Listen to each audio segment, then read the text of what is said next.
Bạn chắc như châu từ mơ rất còn thời ca hả Marketing Executive Officer ណា Marketing Executive Officer វីដេអូនេះសម្រាប់បងប្អូនដែលចង់ចាប់ផ្ដើមការងារក្នុងផ្នែក Marketing ខ្ញុំនឹងណែនាំដោយពឹងផ្អែកទៅលើបទពិសោធន៍ផ្ទាល់ខ្លួនហើយយើងនឹងក៏ចូលទៅមើលការផុសរបស់បុគ្គលិក Marketing របស់ក្រុមហ៊ុនមួយចំនួនផងដែរសម្រាប់អ្នកដែលអត់ទាន់ស្គាល់ខ្ញុំឈ្មោះបណ្ឌិតខ្ញុំជាអ្នកប្រឹក្សានិងបណ្ដុះបណ្ដាលផ្នែកទីផ្សារ6ឆ្នាំកន្លងមកនេះខ្ញុំបង្រៀនសិស្សបានជាង 1000 អ្នកដែរ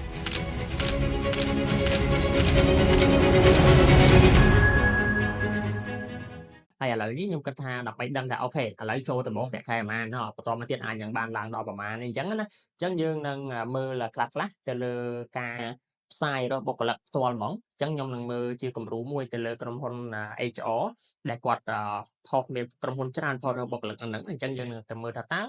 អ្នកដែលគេផ្សាយរបស់បុគ្គលិកផ្នែក marketing ទីផ្សារនេះតើគេត្រូវការអីខ្លះបទពិសោធន៍ប៉ុន្មានគេអាចនឹងឲ្យប្រាក់ខែប៉ុន្មានអញ្ចឹងណាបាទហើយបងប្អូនដែលចង់ដឹងបន្ថែមទៀតក៏បងប្អូនអាចមើលនៅលើ website HR បាទដូចជាទៀតយើងនឹងមើលមួយគ្នាមើលទៅលើ website របស់ក្រុមហ៊ុននីមួយៗតែម្ដងដែលយើងចង់ដាក់ពាក្យទៅធ្វើការហ្នឹងយើងក៏អាចមើលនៅលើ Facebook page របស់ក្រុមហ៊ុន Facebook page របស់ក្រុមហ៊ុន HR បាទអញ្ចឹងទៅក៏យើងនឹងឃើញ post ដែលគេរើសបុគ្គលិកផ្សេងៗយើងមើលទៅលើ marketing ទៅយើងអាចដឹងបន្ថែម marketing manager មិន senior មិន marketing officer ចាប់ផ្ដើមដំបូងហ្នឹងយ៉ាងម៉េចគេត្រូវអីខ្លះគេត្រូវការអីខ្លះអញ្ចឹងណាបាទអញ្ចឹងអាហ្នឹងយើងអាចឆ្លើយជួបបន្ថែមខ្លួនឯងបានតែនេះទីនេះខ្ញុំនឹងបង្ហាញឧទាហរណ៍មួយដែលយើងមើលមួយគ្នា1 2ឬក៏3ទៅនៅលើ website ក្រុមហ៊ុន HR មួយដែលយើងនឹង search រកអ្នកដែលគាត់ផ្សព្វផ្សាយរើសបុគ្គលិក marketing អូខេអញ្ចឹងឥឡូវនេះយើងនឹងចូលទៅមើលទៅលើ website ក្រុមហ៊ុនរើសបុគ្គលិកមួយហើយចូលទៅមើលថាតើគេរើសបុគ្គលិកផ្នែក marketing ហ្នឹងតើគេតម្រូវឲ្យយើងធ្វើអីខ្លះមានការងារអីខ្លះដែលយើងត្រូវធ្វើគេមានតម្រូវ require បទពិសោធន៍យើងមានអីខ្លះចំណែកយើងដឹងយើងមានអីខ្លះហើយតើប្រាក់ខែគេឲ្យប្រហែលដែរណាអូខេអញ្ចឹងខ្ញុំនឹងចូលទៅ screen computer ទាំងអស់គ្នាហើយយើងអាចចូលទៅ website មួយបាទយើងអាចថាបងធំបាទយើងអាច search បងធំទៅឬក៏បងធំ .com បាទបាយចឹងហ្មងក៏បានដែរបាទហើយចុច enter ចូលទៅបាទព្រោះខ្ញុំឃើញថា website ហ្នឹងរកបុគ្គលិក website ធំជាងគេមួយនៅស្រុកខ្មែរយើងហើយកន្លែង keyword នេះបាទយើងដាក់ដែរបាទ marketing បាទយើងវាយពាក្យ marketing ហ្នឹងយើងចុច enter មកបាទអញ្ចឹងមានក្រុមហ៊ុនជាច្រើនបាទកំពុងរើសបុគ្គលិកហើយពេលដែលខ្ញុំកំពុងsearch មើលនេះឥឡូវនេះគឺនៅក្នុងកំឡុងខែ4ណាបាទអញ្ចឹងមានន័យថាពេលដែលបងប្អូនចូលទៅ search មើលនៅពេលផ្សេងវាអាចឃើញខុសគ្នាណាបាទអញ្ចឹងដោយសារខ្ញុំបាន select មើលក្រុមហ៊ុនមួយចំនួនហើយបាទអញ្ចឹងខ្ញុំនឹងចូលទៅក្រុមហ៊ុនយើងចុចទៅបើយើងចង់ចូលទៅក្រុមហ៊ុនមួយណាយើងអាចចុចចូលទៅតែម្ដងបានណាគាត់ថាខ្ញុំចូលហើយឧទាហរណ៍យើងចុចអញ្ចឹងទៅយើងចុច control យើងចុច select ទៅវាបើកទៅ tab ថ្មីដែលយើងអាចចូលមកមើលបានណាហ្នឹងហើយអញ្ចឹងក្រុមហ៊ុនមួយនេះឈ្មោះថា Apple បាទអញ្ចឹងយើងចូលទៅមើលទៅគាត់ត្រូវការmarketing executive officer ណា marketing executive officer ក្រុមហ៊ុន Apple នេះសូមបញ្ជាក់គាត់ជាមន្ទីរពេទ្យណាមន្ទីរពេទ្យព្យាបាលជំងឺហ្នឹងហើយអញ្ចឹងក្នុងវិស័យសុខាភិបាលណាអញ្ចឹងការងារដែលគាត់រើសនេះគឺជា marketing executive officer ខ្ញុំគិតថា level ហ្នឹងប្រហែលជាមួយ level ដំបូងដែរក៏ប៉ុន្តែប្រាក់ខែនេះរៀងខ្ពស់អញ្ចឹងពី officer របស់គាត់នេះខ្ញុំគិតថាប្រហែលជាគាត់ក៏ត្រូវការ experience ដែរព្រោះប្រាក់ខែនេះខ្ញុំគិតថារៀងខ្ពស់ជាងដែរព្រោះពី450ទៅ600ណាបាទហើយហ្នឹងហើយអញ្ចឹងម៉ោងការងារនេះប្រហែលទូទៅដូចគេដូចឯងទេបាទអញ្ចឹង requirement បាទក្រុមហ៊ុននេះគាត់ដាក់ requirement មុនណាអញ្ចឹងយើងអាចទៅចប់ផ្នែក marketing យើងត្រូវចប់ business អីទៅបាទអូខេឃើញទេបាទគាត់ត្រូវការបទពិសោធន៍យ៉ាងតិចក៏1ឆ្នាំដែរបាទនៅក្នុងផ្នែក sales ឬក៏ marketing ណាហ្នឹងហើយគាត់ត្រូវការ experience បាទនៅក្នុងវិស័យសុខាភិបាលទៀតណាឬក៏តាក់ទងជាមួយនឹង life science នេះបាទហ្នឹងហើយអាហ្នឹងបើសិនជាយើងមានថាតែល្អអញ្ចឹងណាបាទហើយគាត់ត្រូវការយើងនឹងបាទ design ហើយនឹង implement marketing strategy អូបាទ marketing executive officer តែត្រូវចេះរៀប strategy ឲ្យច្បាស់លាស់បាទហើយត្រូវចេះធ្វើម៉េចឲ្យមានលទ្ធផលហ្នឹងអាច measure បានមានន័យថាយើងចេះអាចលទ្ធផលមួយដែលអាចវាស់វែងបានទៀតបាទហ្នឹងហើយចេះ analytical skill បាទតែចេះ data ទៀតអូបាទតែចេះ data បាទហើយហ្នឹងហើយចេះ communication បានល្អអីចឹងទៅចេះ project បាទហ្នឹងហើយយើងអាចទៅចេះ project អញ្ចឹងបាទតែដូចនិយាយចឹងថា level នេះឈ្មោះនេះ officer ឯងបាទ executive officer តែប្រាក់ខែគាត់រៀង high ដែរខ្ពស់ក៏ដែរខ្ញុំមើលទៅរៀង medium ណាហើយបទពិសោធន៍ក៏គាត់ត្រូវការច្រើនចំណេះដឹងនេះ requirement ក៏ច្រើនដែរតោះអញ្ចឹងយើងចូលទៅមើលនេះបាទចូលទៅមើលលម្អិតអូបាទអត់មានទេបាទមានតែ requirement បាទអត់មាន job description លម្អិតទេបាទហ្នឹងហើយអញ្ចឹងតែប៉ុណ្្នឹងបាទអត់មាន job description បាទអញ្ចឹងឥឡូវយើងចូលទៅមើលក្រុមហ៊ុនផ្សេងមួយទៀតដែលខ្ញុំបើកហើយមិនហ្នឹងគឺនេះ Apple ដដែលទេបាទ Air Flash ដដែលបាទហ្នឹងអញ្ចឹងយើងចូលទៅមើលក្រុមហ៊ុនមួយទៀតបាទយើងចូលទៅមើលក្រុមហ៊ុនមួយទៀតនេះគឺនេះ MCGF បាទអញ្ចឹងគាត់ត្រូវការ marketing communication បាទអញ្ចឹងកន្លែងនេះគាត់អត់បញ្ជាក់ថាតើ level អីបាទអញ្ចឹងយើងបើកនេះរៀងទលាយតែយើងចាំមើលតិចណាបាទអញ្ចឹងក្រុមហ៊ុនគាត់បាទនាំចូលបាទចែកចាយតាក់ទងជាមួយនឹងទឹកដោះគោម្សៅទឹកដោះគោផលិតផលកូនក្មេងអីណាបាទពីអូស្ត្រាលីហើយហ្នឹងញូហ្សេឡង់អញ្ចឹងក្រុមហ៊ុននេះជាក្រុមហ៊ុនលក្ខណៈបែប trading យើងហើយអាចនិយាយ trading អញ្ចឹងក៏តាមបានដែរមិញយើងក្នុងវិស័យសុខាភិបាលវិស័យសុខភាពឥឡូវនេះក្នុងវិស័យ trading ណានាំចូលចែកចាយអញ្ចឹងគាត់ដាក់រៀងទលាយបាទដូចជាអញ្ចឹងគឺ marketing communication ណាតែទៅមើលតិចបាទប្រាក់ខែគាត់នេះក៏មិនសូវខ្ពស់ខ្លាំងដែរបាទមិនសូវខ្ពស់ខ្លាំងទេណាបាទព្រោះមិញវាអាចមានខ្ពស់ខ្លាំងជាងនឹងទៀតណាអញ្ចឹងហើយនឹងឲ្យការងាររបស់គាត់នេះគឺធ្វើការរៀងធូរដែរតាមមួយអាទិត្យតែ5ថ្ងៃទេបាទហើយមាន break មានអីអញ្ចឹងទៅបាទហើយយើងមាន supervisor ណាការងារនេះយើងចូលទៅយើងមាន marketing supervisor បាទពួកគេគេដាក់បាទហើយនេះប្រាក់ខែ400ទៅ470បាទអញ្ចឹងexpectation ណាដែលគាត់ចង់ឲ្យយើងធ្វើគឺយើងធ្វើគេគឺយើងត្រូវ manage company digital platform ឃើញទេបាទអញ្ចឹងចូលទៅដំបូងគឺត្រូវ manage digital ហ្នឹងហើយ digital ហ្នឹងមានអីខ្លះដូច Facebook page TikTok Instagram LinkedIn អីចឹងណាហ្នឹងហើយហើយ ensure branding ហ្នឹងគឺល្អអាឡាញគ្នាទៀតបាទហើយយើងត្រូវចេះ execute digital marketing campaign ទៀតបាទដែលវាស្របជាមួយនឹង promotion ដែលគេមានប្រចាំតំបន់ប្រចាំរដូវកាលអីចឹងណាបាទអានេះយើង execute គេឲ្យយើង design campaign គេឲ្យយើងគ្រាន់តែ execute បាទអញ្ចឹងប្រហែលជាអត់ design ទេបាទហើយយើងត្រូវចេះធ្វើ content ឃើញអត់បាទនេះ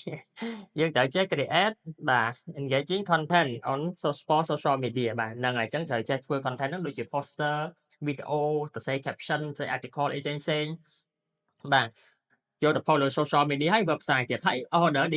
digital channel ហើយគាត់មាន channel អីផ្សេងៗពី Telegram ឬអីចឹងណាហ្នឹងហើយបាទអញ្ចឹងយើងត្រូវចេះ coordinate communicate ជាមួយteam ផ្សេងបាទជាមួយអ្នកដែលគាត់មានរៀបចំ promotion អីហ្នឹងបាទហើយយើងត្រូវចេះ monitor មើល social media ហ្នឹងឆ្លើយ comment ឆ្លើយសារភ្ញៀវបាទនៅលើ page អីចឹងណាហ្នឹងហើយត្រូវចេះ report ដែរថា campaign ហ្នឹងមិនដែរអីចឹងទៅហើយត្រូវឲ្យ recommendation បាទអូបាទត្រូវប្រើ CRM ទៀតអូបាទនេះចូលយើងកម្រិតរៀងធ្ងន់តិចដែរណាបាទ CRM បាទអញ្ចឹងយើងត្រូវមើល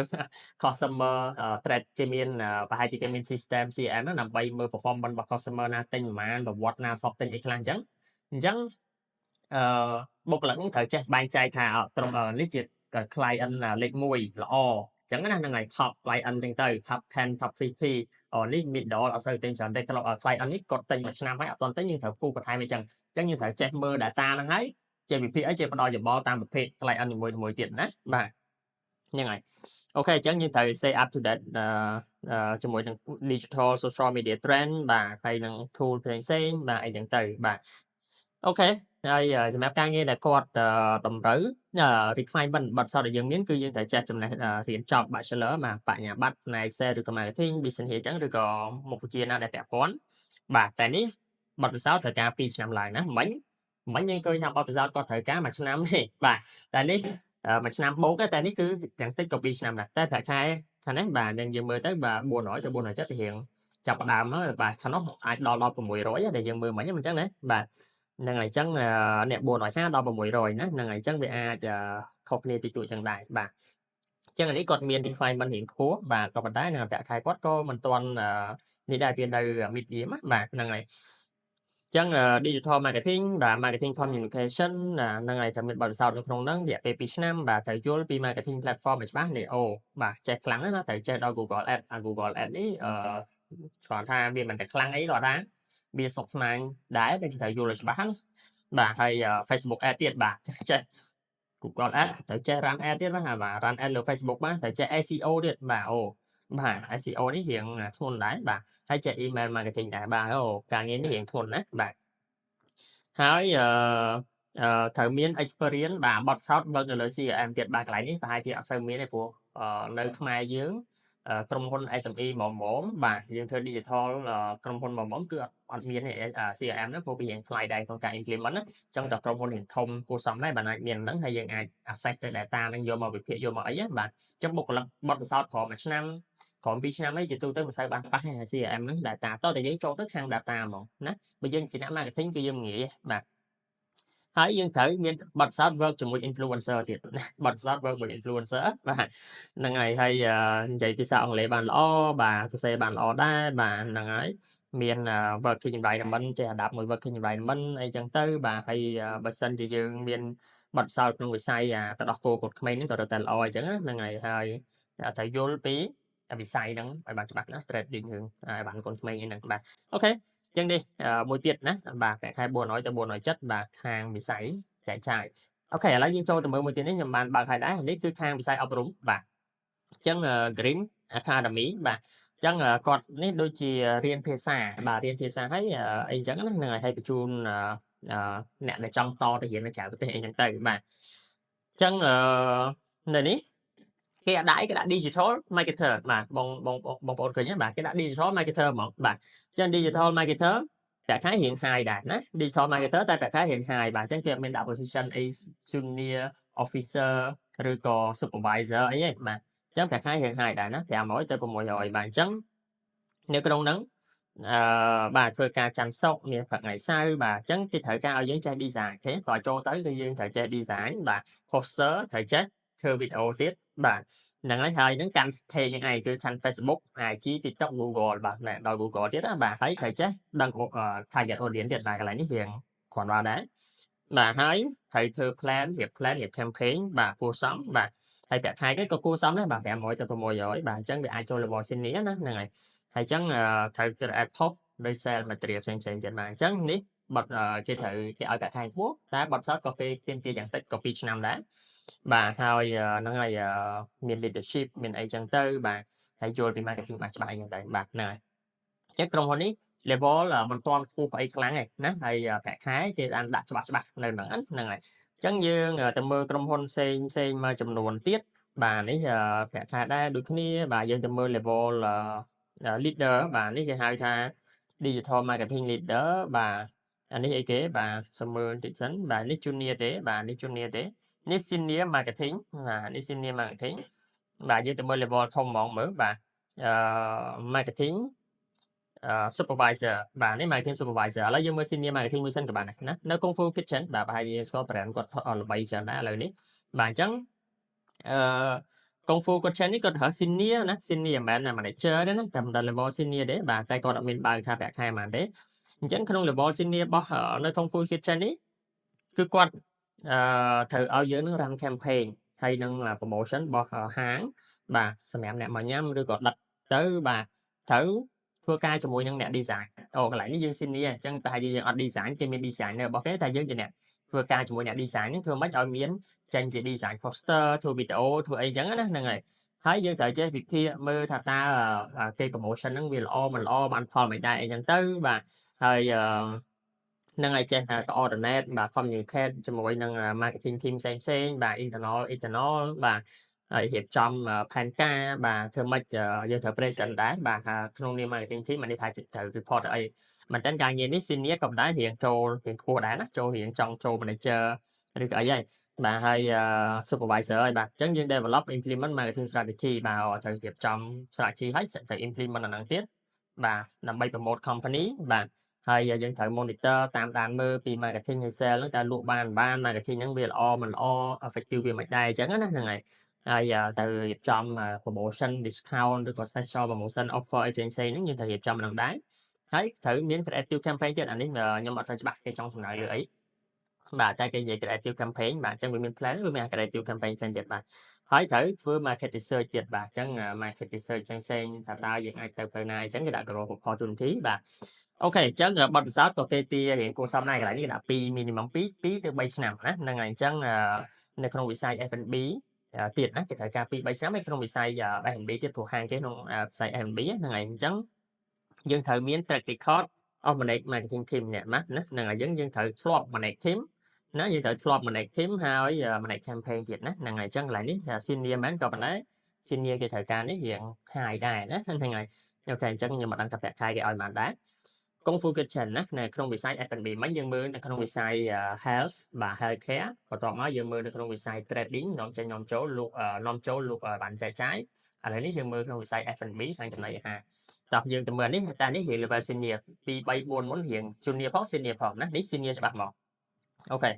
chân ní marketing leader bà chân ní cái thời gian manager tao hỏi là dương tầm mười lại ní bạn tầm marketing cái shop này bà rồi sales and marketing manager nè chân trong hôn quát cứ CENP ní bà chân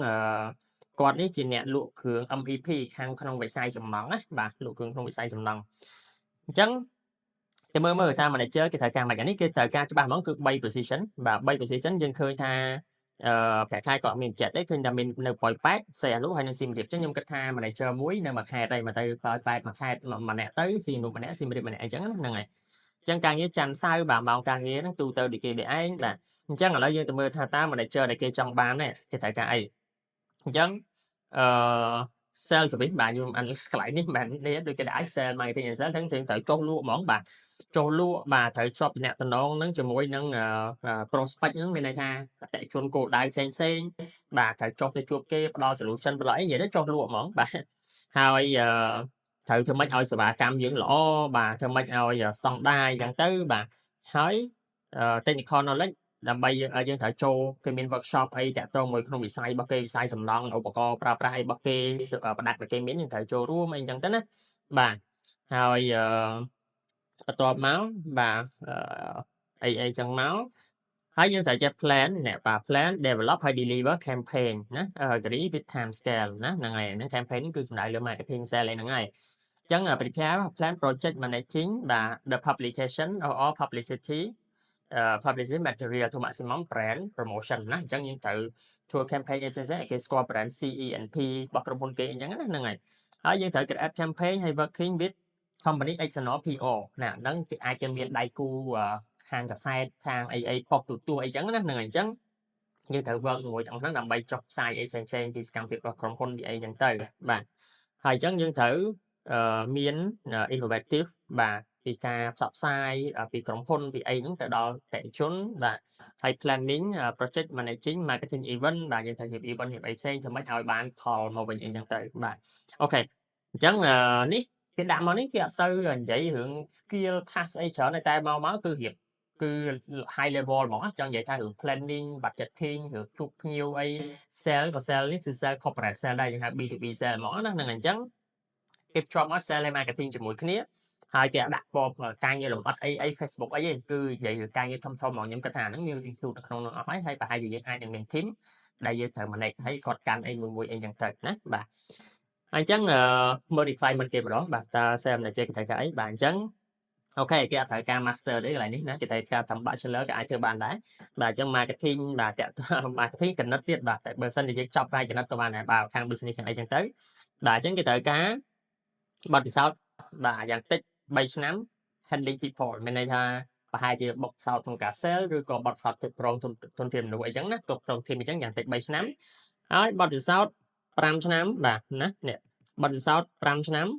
bà next nón marketing hay nhận xe nè chẳng bật sau pram nón marketing hay sale bật sau base nắm mà này tiếng rồi còn dealing with people nó mà này thêm nó những cái hàng chẳng ấy hỏi bờ sân chỉ dương miền bắc sao trong vị sai sầm non tiết bà rồi cọp chạy thế nó cứ sợ rất là ỏi chẳng là ngày hay chẳng như chạy xe lại mày thính bà vô lại chạy xe mày thính bà chạy việc kia để cho bạn lo mình cái tiêu sinh kinh bà chạy không những cái đàn o bà chạy trâu cho mình nữ bà chạy customer service bà hay chạy việc kia từ đây chạy report bà tôi xe report mà lo chẳng tới bà tận nè tận lo bà hay nên chạy bởi xe ông lễ chạy chân tiết bà còn lo bà chẳng đi chia level manager nè tại đi chụp job sale marketing cho mỗi khi mà trong phone class chẳng trong phone class có odd sale sale marketing sale từ 8 nature boss service bằng trong phone 11 từ 8 rồi cao bằng trong phone 11 chẳng đó bà ok chẳng là mấy đi dân ban 7 position ấy dân miền position tăngពី marketing officer bà hay năng senior bà và top máu dân cho đó là manager bà supervisor nữa bà chẳng dương bông ôn khởi nhà tha về miền mạch class thì phải cài class càng nghĩa class để dân tự thừa nè hơi giờ cả hai về mạch đài mấy cả hai level thông giờ thứ nhà tại dân khởi cả hai level là hiện senior ấy cái đặt officer còn mà tới nhưng mưa tới toàn viên officer mỗi ngày đấy cái chập đang bọc sau thời gian mà năm lá nó dập tịch mà nhé nên là cháu cả hai còn bua nội hai chân đại bà làm đo cùng mùi hỏi chết mà nhân khởi nhé nên ngày chẳng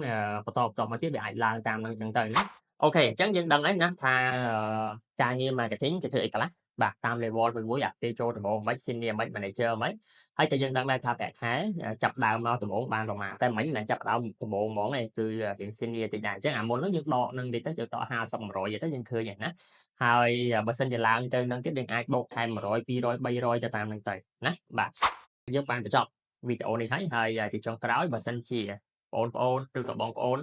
មានមតិយោបល់ឬសំណួរចម្ងល់ផ្សេងៗបងប្អូនអាច comment នៅក្នុងវីដេអូនេះហើយខ្ញុំនឹងព្យាយាមឲ្យអស់ពីលទ្ធភាពដើម្បីឆ្លើយទៅនឹងសំណួររបស់បងប្អូនហើយបើសិនជាគិតថាវីដេអូនេះវាមានប្រយោជន៍បាទអញ្ចឹងបងប្អូនអាច share ទៅបាទដើម្បីឲ្យបងប្អូនកូនក្មួយយើងផ្សេងៗមិត្តភ័ក្តិអីក៏បានឃើញវីដេអូនោះដែរ